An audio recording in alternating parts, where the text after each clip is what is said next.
নমস্কার বন্ধুরা, নিশ্চয়ই আপনারা খুব ভালো আছেন আর আমরাও বেশ ভালো আছি। শীতের সকালে তাড়াতাড়ি ঘুম থেকে উঠে বাসি কাজ সারা হয়ে গেছে, নিজেও ফ্রেশ হয়ে নিয়েছি। সকালবেলা উঠে আগে মেয়ের টিফিনটা তৈরি করে নিয়েছি আর ফলটা কেটে টিফিন বক্সের মধ্যে দিয়ে দিয়েছি। দুটো টিফিন বক্সের মধ্যে দু রকম খাবার দিয়ে দিয়েছি আর ওর স্কুলে জলের বোতলও রেডি করে দিয়েছি। আর এদিকে আমার আর হাজব্যান্ডের জন্য আমরা গুড় দিয়ে রুটি খাবো, তো গুড়টাও ফ্রিজে থেকে বের করে রেখেছি। তবে হাজব্যান্ড বললেন যে গুড় খাবো না, আমি তরকারি দিয়েই খাবো।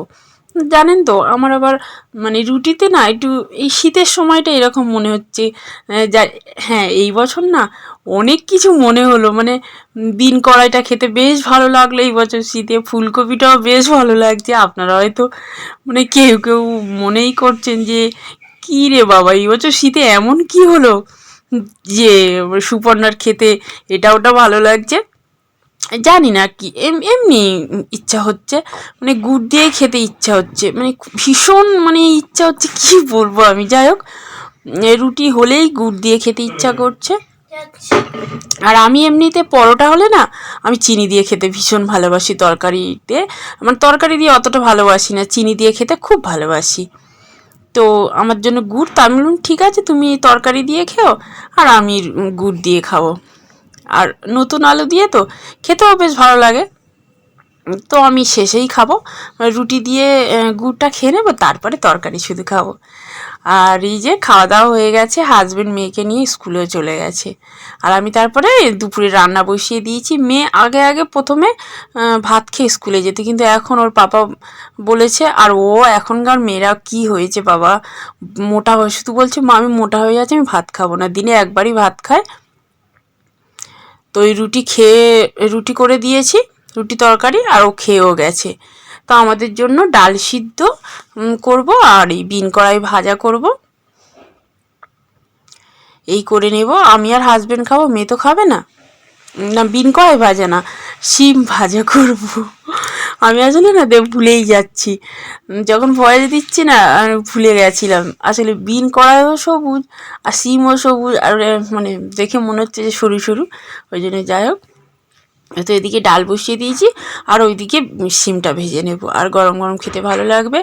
আর একটু পেঁয়াজ আর রসুন ভেজে নেব, হাজব্যান্ড ওগুলো খান উনি, আমিও খাই, খেতে ভালো লাগে বেশ। ভাজা কাঁচার থেকে ভাজা খেতে একটু ভালো লাগে বেশি।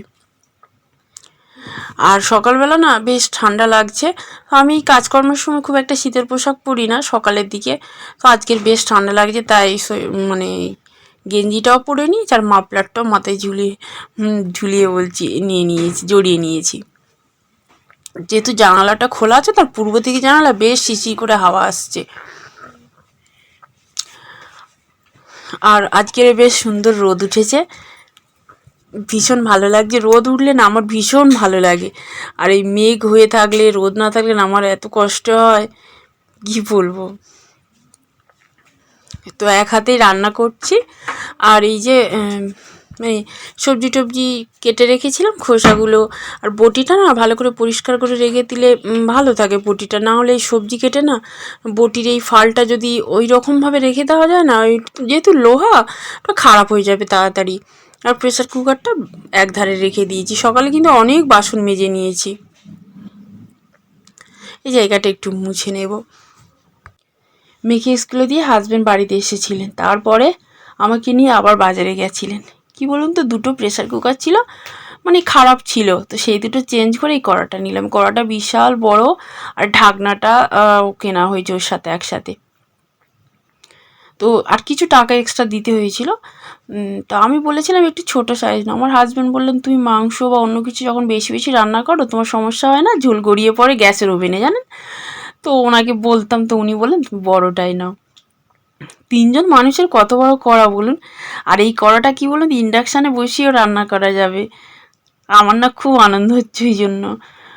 মানে আমার বেসিনটা একটু ছোট, মাজার সময় একটু অসুবিধা হয় বড় কিছু মাজলে, বুঝেছেন।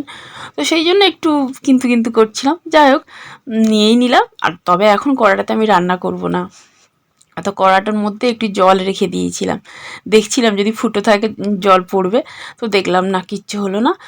তবে দোকানদার বলেই দিয়েছিলেন যে বৌদি কিছু যদি বা সমস্যা থাকে তাহলে নিয়ে আসবেন কড়াটা। আর আমি ঘুরিয়ে এদিক ওদিক করে দেখছি। আরও অনেক বাসন পড়েছিল রান্নাঘরে, তো সেগুলো সব ধুয়ে দিয়ে রেখে দিলাম। আসলে না আমার রান্নাঘরটা ছোট, রান্নাঘরে গুছিয়ে রাখলে বেশ ভালো লাগে, সবারই বলুন। আর এই সময়টা কেমন প্যাচপ্যাচে হয়ে আছে না, মানে ঘরের মেঝে বলুন, রান্নাঘর একটু জল পড়লে যেন মনে হয় যেন কত জল ভিজে ভিজে হয়ে থাকে। সেই জন্য সব বাসন টাসনগুলো ধোয়াধুয়ি করে আর নিচে একটা কাপড় দিয়ে সব রেখে দিচ্ছি। অনেক বাসন তো মেজেছি। রান্নাঘরটা পরিষ্কার থাকলে সত্যি মানে নিজেরও ভালো লাগে বা অন্যদেরও ভালো লাগে দেখতে। তারপরে না দুজনে খাওয়া দাওয়া করে নিয়েছি, নিয়ে সেগুলো আর শেয়ার করতে পারিনি। মেয়েকে স্কুল থেকে এনেছি। আসলে একদিনে সংসারে কত কাজ থাকে, সব কিছু শেয়ার করতে পারি না, আপনারা কিছু মনে করবেন না। আর তবে বিশাল বড় যদি ভিডিও হয় বলুন, আপনারা কি দেখবেন?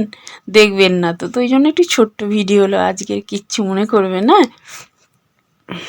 তো মেয়েকে নিয়ে এসে তারপরে ওকে একটু খাওয়ালাম। ও আজকে স্কুল থেকে এসে ভাত খেয়েছিল, ডাল সিদ্ধ খেতে ভীষণ ভালোবাসে। আর আজকের না আবার একটু ঝোল ঝোল করে একটু মানে কি বলবো, ওই ডাল মাখা করেছিলাম।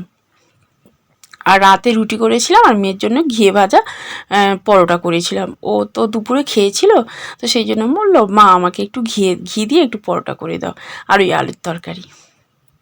আর এই সময়টা আলুর তরকারিটা খেতে ভালো লাগে, প্রথমের দিকে ভালো লাগতো না, এখন ভালো লাগে।